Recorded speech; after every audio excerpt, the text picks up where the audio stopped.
Stephen Jones. Well, starting off with our time lapse, you can see just that wall-to-wall sunshine really all across San Angelo. In the viewing area today, just a few clouds off towards the south, but with all this sunshine, temperatures heating up quite a bit, getting into those mid and even upper 90s for some of those daytime highs.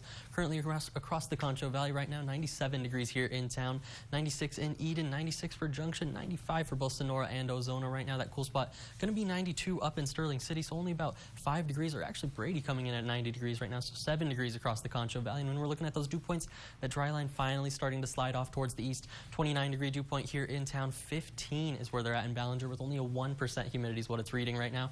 Then you can see the rise in humidity quite a bit. 46% there in Brady, 49% for Mason, was still holding on some of those 60s. Pretty humid air out there, but that's going to be moving out as we go into the overnight hours. Take a look at our moisture tracker in just a moment. First, the current temperatures across the state. Much cooler air on the way as we go into tonight. You can see it really moving into New Mexico. Albuquerque coming in at 65 degrees, 99 here in town, 100 in triple digits.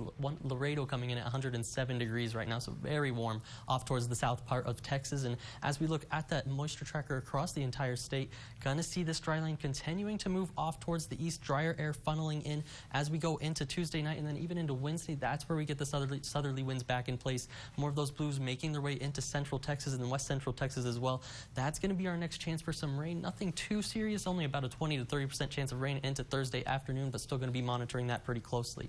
For today's severe weather outlook, really targeting areas from the Red River into Oklahoma with that level 4 out of 5 risk.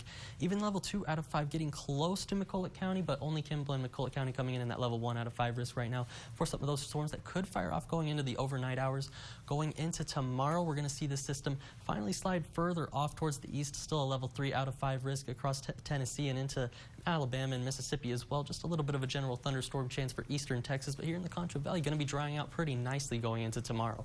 For the national satellite right now, you can see the big swirl of this upper level system working into the Dakotas right now, producing some of those tornado watch boxes into Tornado Alley. Luckily in the Lone Star State, avoiding most of the weather, just holding it along the Red River right now, just to the north of the DFW area.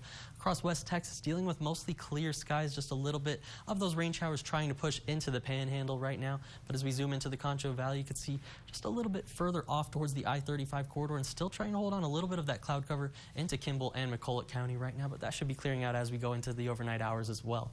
For our future cast, you can see off towards the east, looking at that cold front working in 10 to 11 p.m. This is that 10 to 20% chance we're looking at for tonight. Maybe some explosive development could be over McCulloch County. That's why we're looking at that severe weather outlook for them. But as we go into tomorrow, looking like a much better day across the entire state. Most of that weather should be sliding off towards the east, and we're going to see some more cloud cover working into the region with some of that moisture working back in as we go into Wednesday.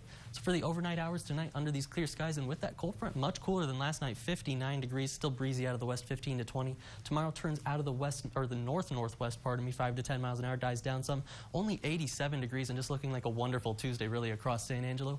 And as we go through the 7-day forecast, you can see going to heat up right behind this cool down. 96 degrees for Wednesday, pushing into those upper 90s as we head into Memorial Day weekend, and maybe another chance of rain as we head into Memorial Day itself.